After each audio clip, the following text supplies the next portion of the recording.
साथियों, मित्रों, हमें ये जानना चाहिए कि ताकत से हम किसी को हमेशा के लिए नहीं सुधार सकते। ताकत से जो सुधार होता है वो कुछ क्षण के लिए होता है, क्षणिक होता है। और जैसे ही हम उस पावर को, उस ताकत को हटा लेते हैं, वो व्यक्ति पहले की तरह फिर से बिगड़ जाता है। और कभी कभी तो ऐसा होता है कि वो पहले से ज्यादा बिगड़ जाता है। इस बात को इंग्लिश के जो महान एसेस्ट हैं फ्रांसिस बेकन, उन्होंने भी इस बात को अपने एसेस में कहा है कि ताकत से जब हम किसी व्यक्ति को सुधारने की कोशिश करते तो वो सुधार परमानेंट नहीं होता। इसी बात को जॉन मिल्टन ने भी अपने महान एपिक पैराडाइज लास्ट में कहा है कि ताकत से हम किसी को आधा ही जीत सकते हैं, पूरा नहीं। तो क्वेश्चन ये आता है कि जब हम किसी को सुधारें तो हम उसे कैसे सुधारें। हम लोगों की एक आदत बन गई है कि जब भी हम किसी को सुधारना चाहते हैं तो हमेशा हम पावर का इस्तेमाल करते हैं, उसको डांटते हैं, फटकारते हैं, कभी कभी पीटते भी हैं, अपना डर दिखाते हैं, भय दिखाते हैं उसको। लेकिन सपोज करो आज आप ताकतवर हैं, आप उसे सुधार रहे, किसी दूसरे को सुधार रहे, या मान लो कि हम अपने बच्चे को डांट के पीट करके सुधार रहे। आज वो बच्चा है, हम पावरफुल हैं। क्या हम इतने ही पावरफुल हमेशा रहेंगे? नहीं। एक दिन ऐसा भी आएगा जब हम बुढ़े होंगे, हम कमजोर होंगे, और वो बच्चा जिसे हम ताकत से सुधारते चले आए वो ताकतवर होगा। फिर क्या होगा? फिर क्या हम उसे अपनी ताकत दिखा करके उस सुधार को मेंटेन कर पाएंगे? अर्थात नहीं। तो मित्रों, साथियों, इस वीडियो के द्वारा मैं आपको ये बताने की कोशिश कर रहा हूं कि हम अपने दोस्तों को, अपने साथियों को, खास तौर से अपने बच्चों को कैसे सुधारें। ताकत से जो सुधार होगा वो परमानेंट नहीं होगा, तो फिर हम उन्हें कैसे सुधारें? इसके लिए हमें कुछ अलग से तरीके अपनाने होंगे। पहला तरीका है समझा करके।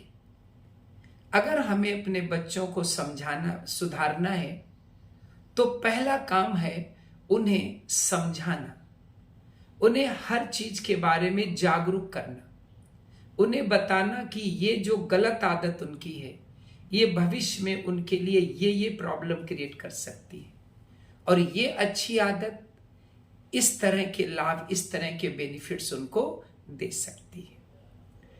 अगर हम उन्हें समझा करके बढ़िया ढंग से बताने की कोशिश करते तो हम ये नहीं कह सकते कि वो 100% सुधर जाएंगे। हो सकता है कि कुछ परसेंट सुधार उनमें आए। अगर हम एक कोशिश करें और उसमें वो ना सुधर पाए तो हमें फिर कोशिश करनी चाहिए, फिर कोशिश करनी चाहिए। इसके लिए हमारे अंदर धैर्य की आवश्यकता होना चाहिए। अक्सर माता पिता धैर्य खो देते हैं और समझाने की प्रक्रिया डांट फटकार और मारने पीटने में परिवर्तित हो जाती है। यही हमारे टीचर्स, हमारे गुरुजन भी करते हैं। वो भी स्टूडेंट्स को सुधारने के लिए संटी का, डंडे का और डांटने का इस्तेमाल करते हैं, ना कि उनको समझाने का। अब केवल समझाना ही पर्याप्त नहीं है। एक और भी बात है, वो है बच्चों को दिखाना। एक महान फिलोसोफर ने कहा भी है कि बच्चे समझाने से कम सीखते हैं, दिखाने से ज्यादा सीखते हैं। जो भी चीज हम बच्चों को समझाना चाहें वो हम उन्हें दिखाने की कोशिश करें। उदाहरण के तौर पर मान लो कि आपका बच्चा सुबह देर से उठता है, अब हम चाह रहे हैं कि जल्दी उठे और पढ़े, तो सबसे पहले हमें खुद जल्दी उठना चाहिए। अपने आप जल्दी उठे। जब हम 2, 4, 8 दिन जल्दी उठेंगे तो हो सकता है वो हमें देखे और उसके दिमाग में विचार आए कि पिताजी इतनी जल्दी उठते, चलो हम भी थोड़ा सा जल्दी उठते। तो बच्चों को जो हम सिखाना चाहते हैं वो हम उन्हें दिखाने की कोशिश करें, करके दिखाएं।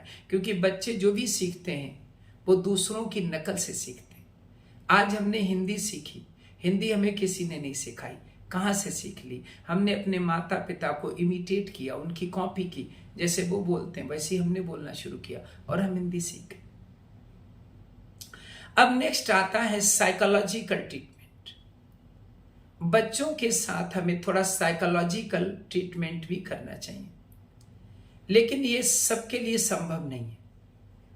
वो माता पिता जो पढ़े लिखे हैं, एजुकेटेड हैं, उन्हें चाइल्ड साइकोलॉजी पढ़नी चाहिए और उस हिसाब से बच्चों को डील करना चाहिए, उस हिसाब से बच्चों के साथ व्यवहार करने की कोशिश करनी चाहिए। एक बात और भी है, जब भी मौका मिले तो बच्चों पर जिम्मेदारी डालने की कोशिश करिए। हर काम अपने आप मत करिए। मत सोचिए कि हम बच्चे से कहेंगे ऐसा काम कर लो तो पता नहीं है कर पाएगा नहीं कर पाएगा। उसको करने दीजिए। 1-2 बार वो गलती करेगा और उसके बाद उसे जिम्मेदारी का एहसास होगा। कुछ माता पिता ऐसे होते हैं जो बच्चों से कोई काम ही नहीं कराते और वो बच्चे जवान हो जाते हैं, कभी कभी बुढ़े हो जाते हैं, फिर भी वो बच्चे ही रहते हैं। तो बच्चों पर जिम्मेदारी डालिएगा और उनके साथ कुछ समय बिताइएगा। उनके साथ बैठ करके पुराने महान लोगों की, ऋषि मुनियों की, मैन ऑफ लेटर्स की अच्छी अच्छी कहानी सुना करके उनकी सोच बदलने की कोशिश करिएगा। इस ढंग से हम बच्चों को सुधार सकते हैं। ये नियम केवल बच्चों के लिए ही नहीं लागू होते, ये स्टूडेंट्स पे भी लागू होते। आपके घर के मेंबर्स अगर बिगड़े हैं, कुछ गलतियां हैं उनमें, तो उन्हें भी इस ढंग से संभाल सकते, इस ढंग से उनमें इंप्रूवमेंट कर सकते, बजाय ताकत दिखाने के। इसी तरह के इंप्रूवमेंट्स हम अपने समाज में, जो समाज के लोग हैं, उनको भी इंप्रूव करने के लिए ये तरीके अपना सकते हैं।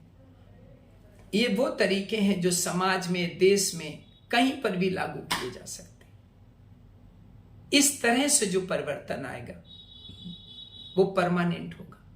ध्यान रखिए, अगर इस तरह से अगर आपने किसी में कोई परिवर्तन ला दिया तो that will be the permanent improvement. वो परमानेंट इंप्रूवमेंट होगा। लेकिन पावर से, ताकत से जो इंप्रूवमेंट आएगा वो परमानेंट नहीं होगा। धन्यवाद।